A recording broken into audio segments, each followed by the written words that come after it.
Salut à toi, on est au jour numéro 2 de trading sur Ethereum. On va dire que ça se passe plutôt pas mal. Je vais te montrer un petit peu ce qui s'est passé hier et aujourd'hui. Tout commence sur Twitter, je te dépose là. Du coup, voilà, un marché depuis très longtemps vendu, hein, depuis le 16 décembre 2024, on n'a pas eu un nouveau ATH ou une nouvelle augmentation du prix. Là, ça a été une descente assez colossale qui a duré pendant quand même un certain temps, pendant 109 jours. C'est terrifiant. Ça me terrifie en tout cas. Mais nous, j'aimerais bien qu'on parle de ce qui s'est passé quand même dans ces derniers jours, parce qu'on est quand même sur un petit challenge, hein, j'ai envie de dire, un petit challenge qui a commencé hier et qui va se finir, qui va jamais se finir, hein, je vous mens pas. Bref, premier jour, voilà, j'ai tradé Ethereum à la baisse, je suis rentré ici. Malheureusement, ça n'a pas TP. Bon, on était quand même sur un CR. J'avais un deuxième TP carrément qui était posé là, au cas où, mais je suis sorti à BE. Donc pour l'instant, on va dire qu'on a perdu zéro. Euh, et donc, sinon, voilà, je vous incite à aller voir un petit peu ce que je fais sur X. J'ai pas beaucoup d'abonnés. Là, on doit être sur. Voilà, j'ai 21 followers. Je vous incite à aller regarder un petit peu ce qui se passe là-bas. C'est là où je poste toutes mes analyses d'Ethereum pour l'instant, tous les jours. Donc pour l'instant, ça se passe plutôt bien à voir un petit peu. Donc maintenant aujourd'hui, on va parler d'aujourd'hui tout simplement.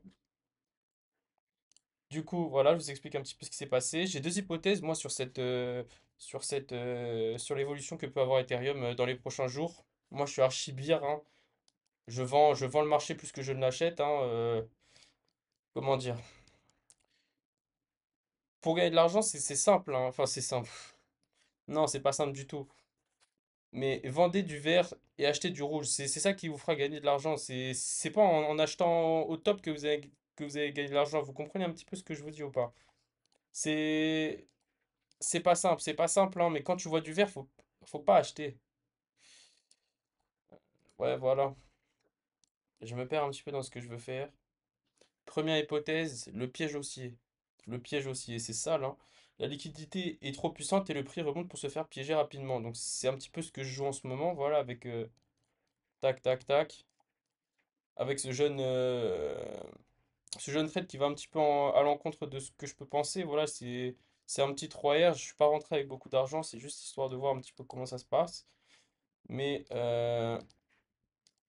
voilà, ici je vous ai marqué les principales targets que je vise avant que le,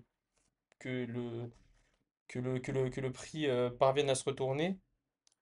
Je vous l'explique carrément en détail sur ce tweet. Les market makers souhaitent sweep la liquidité vendeuse pour avoir le monopole vendeur et être le seul à profiter de cette vente.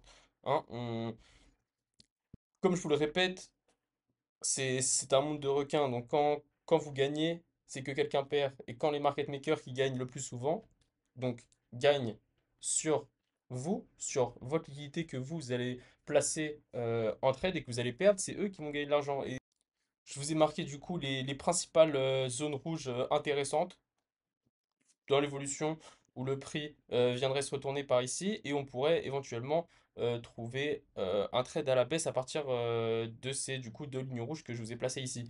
Attention, hein, c'est pas ici qu'on va placer un ordre de vente. Cet ordre de vente, j'ai juste placé en comment pour vous illustrer un petit peu comment ça peut se passer. Mais ce qu'il faut savoir, c'est qu'on va jamais rentrer sur un trade si on n'a pas de confirmation au préalable, hein. Les confirmations au préalable, ça peut être bon. On verra comment ça se passe, mais suivez-moi sur X, vous verrez bien. Le trade que je vous ai placé là, on va dire qu'il est placé sur une résistance qui est assez intéressante. C'est-à-dire qu'on se sert de. Même si je pense que le prix va baisser au final, ce serait plus logique, on va dire, que le prix remonte à ces niveaux-là avant qu'il descende. Pour du coup récupérer votre liquidité, mais pas la mienne, j'espère. Oui, oui, ce que je veux dire, hein, on part de là. Ensuite, l'hypothèse numéro 2 que je pense, bon, que je vous ai marqué quand même, qui est quand même assez intéressante à venir analyser, c'est du coup une baisse qui serait plus violente, c'est-à-dire qu'on ne viendrait pas récupérer les liquidités ici, bon, qui seront récupérées après dans tous les cas, mais ce que je veux vous dire, c'est que on peut effectivement voir quelque chose qui ressemblerait du coup plutôt à ça, là où je me ferais SL, et on viendrait casser cette résistance qui est plutôt intéressante, parce qu'on voit quand même un semblant de retournement de tendance qui peut être intéressant à jouer, ce que j'ai fait justement. Mais vous voyez ce que je veux dire. Donc, dans ce cas-là, voilà, la force acheteuse serait trop grande et donc elle proposerait assez de liquidité suffisante pour les market makers. Ce qui fait que le besoin de piéger n'est donc pas une nécessité. C'est-à-dire que dans ce cas-là, l'hypothèse 1 ne marcherait pas. Bon, je suis plus pour l'hypothèse 1 pour l'instant, mais vous voyez un petit peu ce que je veux dire. Et donc, à ces niveaux-là, voilà, on viendrait quand même, je pense, descendre assez bas, puisqu'on n'a pas tant de... On n'a pas tant de liquidité à venir récupérer, dans le sens où, ce que je veux vous dire en fait, c'est que on va avoir des points hauts de plus en plus hauts, sans forcément venir récupérer de la liquidité pour que cette hausse de prix soit saine. Et c'est pour ça qu'on peut se demander, mais du coup, qui rentre comme ça? Et bah c'est le peuple, c'est nous le peuple, c'est les gens qui rentrent en levier et qui ne se soucient pas de qui ne se soucient pas du prix en mode je sais pas, guette en mode.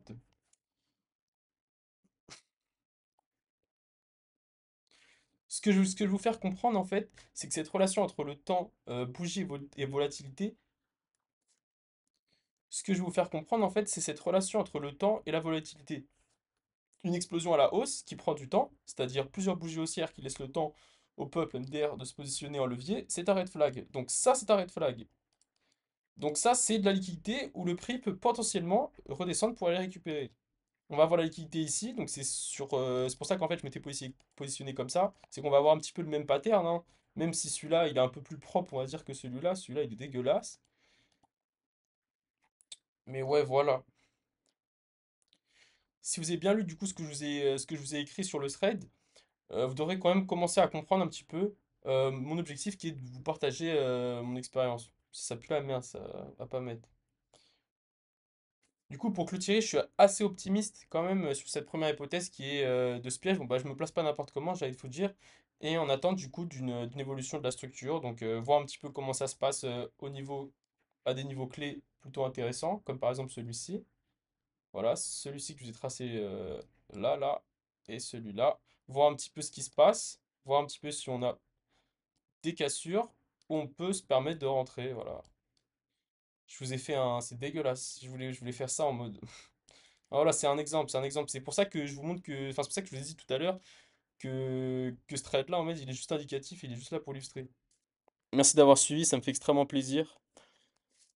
Là, on vient de commencer, voilà, on est qu'au jour 2. J'espère que ça se passera bien, que je vais vous permettre un petit peu de comprendre certaines choses dues à mes pertes, tout simplement. Mais voilà, je vous conseille donc d'aller faire un petit tour sur le Twitter. Et c'est tout, hein, je vous demande que ça. Je vous fais la bise.